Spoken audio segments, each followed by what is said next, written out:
Que la paix soit sur vous, où que vous soyez, et à quelque moment que vous m'entendiez. Alors je voulais répondre à une question qui m'a été envoyée. Laquelle question est la suivante. Pourquoi est-ce que c'est au Proche-Orient qu'est née la civilisation? Vous voyez, on nous apprend à l'école, dans les programmes de 6e, me semble-t-il, donc à l'entrée collège, et même avant, en primaire, que l'écriture, la sédentarisation, l'agriculture sont nées dans cette région que nous appelons le Proche-Orient. Qui va jusqu'en Irak actuel, la Babylone ancienne. Voilà. Et la question c'est pourquoi? On nous enseigne que c'est né dans cette région-là. Mais la question qui m'est posée c'est pourquoi est-ce né dans cette région-là? Pourquoi pas en Amérique? Pourquoi pas en Afrique? Pourquoi pas en Europe? Pourquoi pas en Asie? Pourquoi là? Question intéressante. Et chacun y va de sa réponse. Alors je voulais vous apporter la mienne. Alors la mienne, elle est toute simple. C'est né à cet endroit-là, dans cet espace géographique-là, justement parce que ce n'est pas l'Afrique, parce que ce n'est pas l'Amérique, parce que ce n'est pas l'Asie ou l'Europe. Parce que si vous observez une carte, ce qui vous frappe, c'est que ce Proche-Orient est un carrefour. C'est-à-dire que tout le monde peut s'y rencontrer. Et là est justement la clé, la réponse. La réponse est dans la rencontre. La réponse est dans le carrefour. Là où les gens, les peuples différents peuvent se rencontrer, n'est-ce pas? Eh bien, il y a le développement. Souvenez-vous même ce verset du Coran.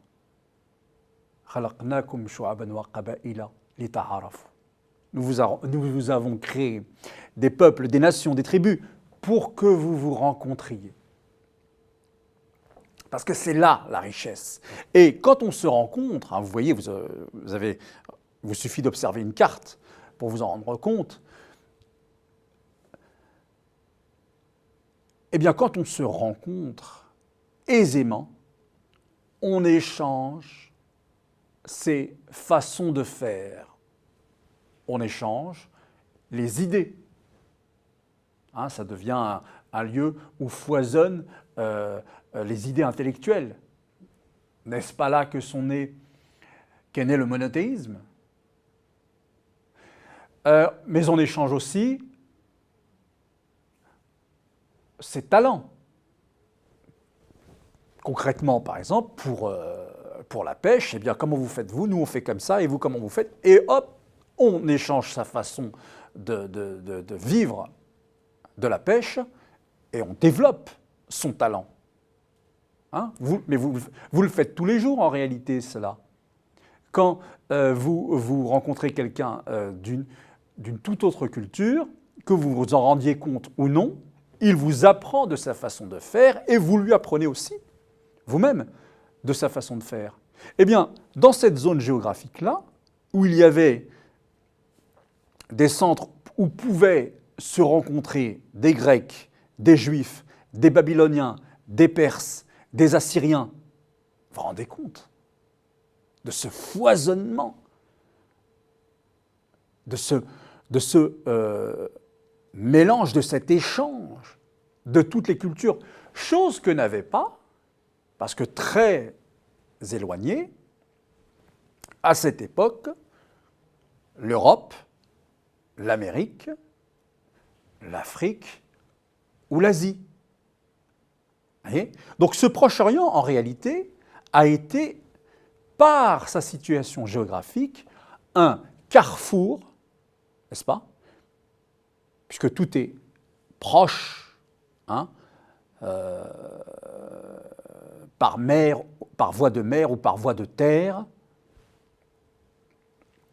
on pouvait aisément se rendre d'un lieu à l'autre. Aujourd'hui, ce n'est plus ce Proche-Orient-là qui est à la pointe du développement, mais pour les mêmes raisons, ce sont d'autres aires géographiques. Regardez par exemple, aujourd'hui, la première puissance économique mondiale, c'est les États-Unis, mais les États-Unis ne dérogent pas à la règle. Ils sont un pays, vous l'avez également appris à l'école, un pays d'immigration. Donc un pays où les cultures venues de partout dans le monde viennent échanger leur façon de faire, leur façon de voir. Ce qui aide, ce qui provoque forcément le développement. L'Europe a connu cela, le connaît encore, moins que les États-Unis, mais le connaît encore. Mais quand l'Europe a été aussi à son tour, notamment après la révolution industrielle, où plein de gens, et après les décolonisations, où plein de gens sont arrivés vers l'Europe, eh bien, cela a aidé à un développement fulgurant. Autrement dit, pour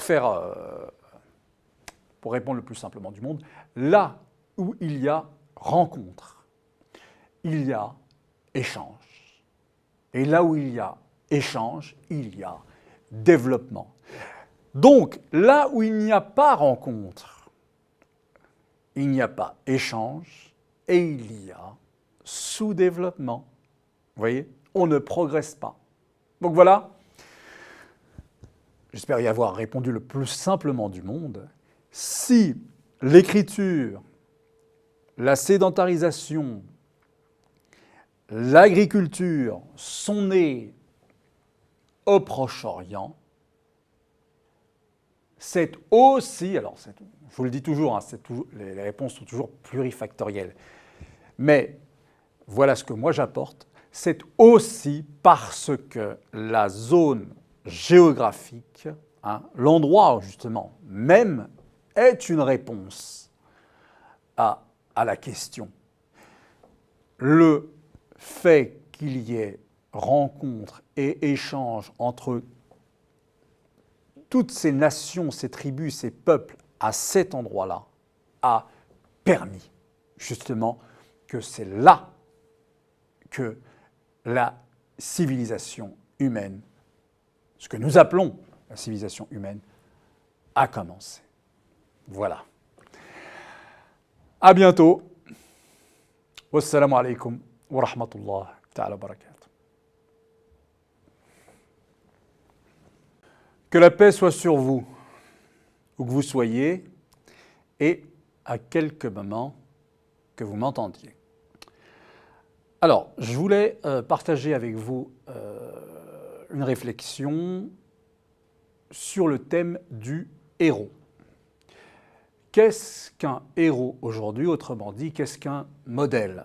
Vous savez que cela façonne beaucoup l'enfance, la jeunesse, d'avoir des modèles, d'avoir des héros.